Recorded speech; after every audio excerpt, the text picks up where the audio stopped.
بہت اچھی طرح ہم لوگوں کو بیٹھ کر غور کرنا چاہیے کہ کیا بنیاد ہے جس کی وجہ سے صحابہ ساری دنیا پہ غالب آ چکے تھے اور ساری دنیا ان کے سامنے مغلوب ہو چکی تھی، اور وہ کیا چیز ہمارے اندر سے نکل گئی جس کی وجہ سے مسلمان دن بدن مغلوب ہوتے چلے جا رہے۔ ایک خیال یہ ہے، لوگ یہ کہتے ہیں کہ بھائی ان کے پاس اسباب نہیں ہیں، مناصب نہیں ہیں، عہدے نہیں ہیں، ڈگریاں نہیں ہیں، اس لیے مسلمان دنیا کے اندر مغلوب ہو رہے ہیں۔ یہ سوچ مسلمانوں کی نہیں ہے، یہ سوچ منافقین کی ہے۔ منافقین یہ سوچتے تھے کہ ہمارے پاس اسباب نہیں ہیں، عہدے نہیں ہیں، مناصب نہیں ہیں، اس لیے ہم مغلوب ہیں۔ مسلمانوں کی سوچ نہیں ہے، امت دعوت چھوڑی ہے اس لیے امت مغلوب ہوئی ہے۔ بغیر دعوت کے قسم کھا کے یہ بات کہی جا سکتی ہے، امت خسارے سے نہیں نکل سکتی ہے۔ اللہ نے قسم کھا کے بات ارشاد فرمائی ہے، والعصر ان الانسان لفی خسر الا الذین آمنوا وعملوا الصالحات وتواصوا بالحق وتواصوا بالصبر۔ قسم کھا کے اللہ نے بات ارشاد فرمائی ہے کہ امت بغیر دعوت کے خسارے سے نہیں نکل سکتی ہے۔ جیسے ایمان اعمال صالحہ یہ اپنی نجات کے لیے شرط ہے، اسی طرح تواصی بالحق یعنی امت کو ایمان سکھانا اور تواصی بالصبر یعنی امت کو ایمان سکھانا، یہ دونوں چیزیں اپنی نجات کے لیے ایسے ہی شرط ہے جیسے ایمان اور اعمال صالحہ شرط ہے۔ چاروں اسباب ایک سطح کے ہیں، جو حیثیت ایمان اور اعمال صالحہ کی ہے وہی حیثیت تواصی بالحق اور تواصی بالصبر کی ہے۔ تواصی بالحق کہتے ہیں ایمان کی محنت کو، اور تواصی بالصبر کہتے ہیں اعمال کی محنت۔ قسم کھا کے اللہ نے ارشاد فرمایا، اور زمانے کی قسم اللہ نے اس لیے کھائی ہے تاکہ یہ بات سمجھ میں آ جائے کہ یہ بات، یہ مطالبہ اللہ تبارک تعالیٰ کا صرف صحابہ کے زمانے تک محدود نہیں ہے، بلکہ یہ مطالبہ اللہ تبارک تعالیٰ کا قیامت تک کے زمانے کے لیے، اس لیے زمانے کی قسم کھائیے۔ زمانہ کب تک باقی رہے گا؟ قیامت تک۔ زمانے کی قسم کھائیے، زمانے کی قسم کھا کے اللہ ارشاد فرمانے بڑی غلط فہمی اور بڑی بھول ہم لوگوں سے یہ ہوئی ہے جس کی وجہ سے یہ امت اپنے مقام سے نیچے گر گئی۔ لوگ یہ سمجھتے ہیں عمل کی دعوت وہ دے جو خود عمل کر رہا، اور برائی سے روکنے کی محنت وہ کرے جو خود برائی سے رک رہا ہو۔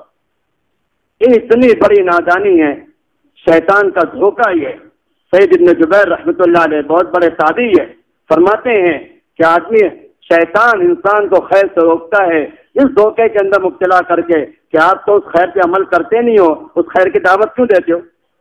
یہ شیطان کا دھوکہ ہے، سید ابن جبیر فرما رہے ہیں۔ اور آدمی اور شیطان انسان کو برائی کے روکنے سے، محنت سے یہ کہہ کے یہ سمجھا کے روکتا ہے کہ تو خود اس برائی کے اندر مبتلا ہے، تو دوسروں کو کیسے روکے گا؟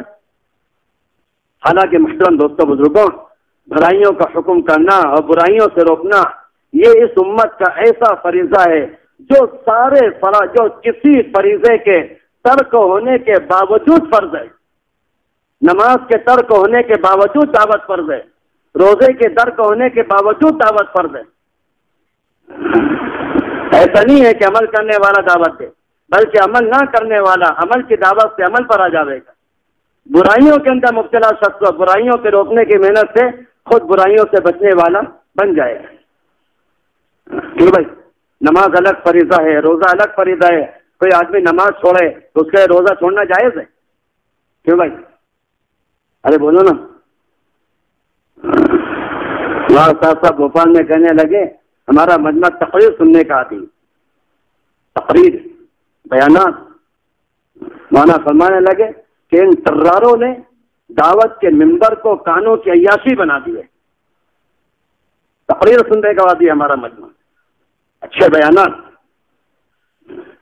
دعوت کے ممبر کو کانوں کی عیاشی بنا دی کہ جو بات کانوں کے مزے کے لیے سنی جائے گی اس سے ہدایت کبھی نہیں ملے گی۔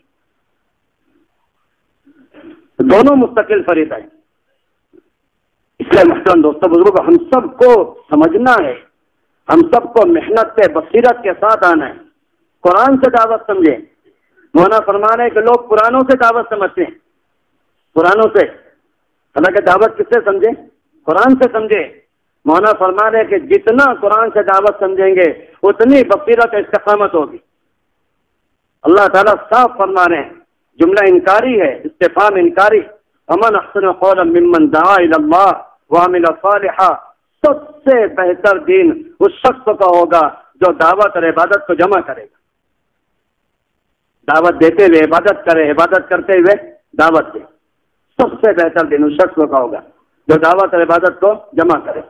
حضرات صحابہ دعوت اور عبادت پر، دعوت اور عبادت کو جمع کرنے کی وجہ سے اتنی قوت ان کے اندر پیدا ہو گئی تھی. وہ دنیا کے بڑے بڑے بادشاہوں کو ایسے دعوت دیا کرتے تھے جیسے لوگ راستہ چلنے والے معمولی آدمی کو دعوت دیتے.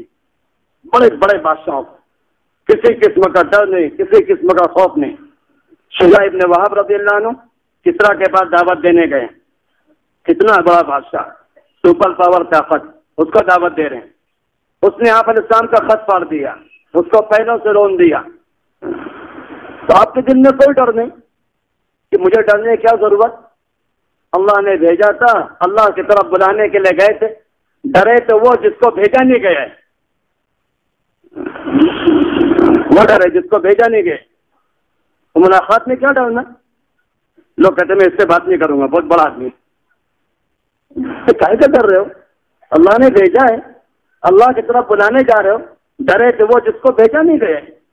تو شجاع ابن وہب نے کہا مجھے کیا پرواہ کہ مجھے اللہ نے بھیجا تھا، میں تو اللہ کی طرف بلانے گیا تھا، یہ جانے اس کا کام. اللہ اکبر. مولانا فرمانے لگے، کتنا اہم جملہ ہے، عبرت کا جملہ ہے. مولانا فرمانے لگے کہ جب داعی اپنی ذمہ داری پوری کر دیتا ہے، سنو دھیان سے، کتنا مبارک جملہ ہے کہ جب داعی اپنی ذمہ داری پوری کر دیتا ہے اور مدعو انکار کرتا ہے تو اللہ تعالیٰ مدعو کے مقابلے میں بتاتے خود تشریف لاتے کہ تو ہٹ جا، اب اس کو میں دیکھتا ہوں، اب میں اس کو دیکھوں گا. اس نے دعوت کا انکار کیا کہ تم پیچھے ہٹو، اب اس کو میں دیکھتا ہوں. تو کسریٰ کے مقابلے میں اللہ بذات خود تشریف لائیں اور ایسا صفایا کیا ہے اس کا. نبی کریم صلی اللہ علیہ وسلم فرمائے اذا ہلک کسریٰ فلا کسریٰ بعدہ، یہ کسریٰ جب مرے گا اب تو اس کی نسل کاٹ کے رکھ دیں گے اللہ تعالیٰ، قیامت تک کسریٰ کے خاندان کا کوئی نہیں ملے گا. جب دعوت دینے والے اپنی ذمہ داری پوری کر دیتے ہیں اور مدعو انکار کر بیٹھتا ہے تو اللہ تعالیٰ داعی سے فرماتے ہیں کہ تم پیچھے ہٹو، اب اس کے مقابلے میں ہم بذات خود تشریف لاتے ہیں. دعوت یہ دین پہ استقامت کا ذریعہ ہے. دعوت اور عبادت کو جمع کرنا یہ اللہ کی مدد کو کھینچنے کا ذریعہ ہے. یہ اللہ کی نصرت اور تائید غائبی کا سب سے یقینی سبب ہے. یہ کائنات کو مسخر کرنے کا سب سے یقینی سبب ہے. دعوت اور عبادت کو جمع کریں. ابھی تو دعوت اور عبادت کو جمع کرنے کی بات تو دور رہ گئی، ابھی تو لوگ دین میں ہی سمجھوتا کرنے لگے. کچھ تم ہماری مان لو، کچھ ہم تمہاری مان لے، ہم کچھ چھوڑ دے تم کچھ چھوڑ دو، ہم تمہاری کچھ مان لیں تم ہماری کچھ مان لو، اسی میں سمجھوتا کرنے لگے. حالانکہ دعوت اور عبادت کی جمع کرنے کی وجہ سے اللہ تبارک تعالیٰ نے صحابہ کو وہ قوت عطا فرمائی تھی. ان کے بول میں، ان کے الفاظ میں اتنی قوتیں اللہ نے دی تھی. ان کے زبان سے نکلے ہوئے الفاظ، ان کے زبان سے نکلے ہوئے الفاظ سامنے والوں کے دلوں میں ایسا روب اور دبدبا پیدا کرتے تھے کہ روب اور دبدبا بڑے سے بڑے ہتھیار سے حاصل نہیں ہوگا. صحابہ کا مقابلہ ہو رہا ہے یہودیوں کے ساتھ دریائے دجلہ کے پاس. تو یہودیوں نے سوچا کہ صلح کرنا چاہیے. تو ایک یہودی ذمہ دار ایک صحابی کے پاس آئے، کہنے لگے کہ لڑائی مت کرو، ایسا کریں آدھا دریا کا پانی تم استعمال کرو اور اس سے لگی ہوئی ساحل کی زمینیں تم استعمال کرو، اور آدھے دریا کا پانی ہم استعمال کرتے ہیں اور اس سے لگا ہوا ساحل ہم استعمال کریں. تو آدھے آدھے پہ صلح کر لو. کس بات کا جھگڑا ہے؟ صحابی کو جوش آیا، کہنے لگے تو سمجھوتے کی بات کر رہے. ہمارا تو یہ یقین ہے اللہ کے وعدوں پر، اور ہمارا تو یہ اعتماد ہے اللہ کی ذات پر، اور ہمیں تو یقین ہے کہ ہم تمہارے سارے علاقے پہ غالب آ کے رہیں گے اور اپنے علاقے کے درختوں کا پھل توڑ توڑ کر تمہارے علاقوں میں جو درخت لگے ہیں اس پہ جو شہد لگا ہوا ہے اپنے علاقے کے درختوں کو توڑ کر تمہارے علاقے کے شہد کے ساتھ ملا کر کھائیں گے. کیا جملہ ہے؟ کوئی سورت پڑھی, کوئی وظیفہ پڑھا, کوئی ہتھیار دکھایا, کوئی بندوق دکھائی, کچھ بھی نہیں. یہ جملہ کا ایک قابل ہے کہ تو سمجھوتے کی بات کر رہے ہیں. ہمیں تو یہ یقین ہے کہ ہم اپنے علاقے کا پھل توڑ کر تمہارے علاقے کے درختوں کے شہد کے ساتھ ملا کر کھائیں گے. وہ یہودی نے جب یہ بات سنی اس کے دل میں ایسا خوف پیدا ہوا, ایسا روب پیدا ہوا, ایسا کبھی اس کے دل میں پیدا ہوئی. اس نے جا کے یہ جملہ اپنی جماعت کو نقل کیا کہ دیکھو ان کے آدمی کیا کہہ رہے ہیں. ان کے دلوں میں ایسا خوف, ایسا روب پیدا ہوا, وہ اپنے گھروں کو چھوڑ کر, اپنے قلعوں کو چھوڑ کر, اپنے محلات کو چھوڑ کر, اپنے سامانوں کو چھوڑ کر سب بھاگ نکلے.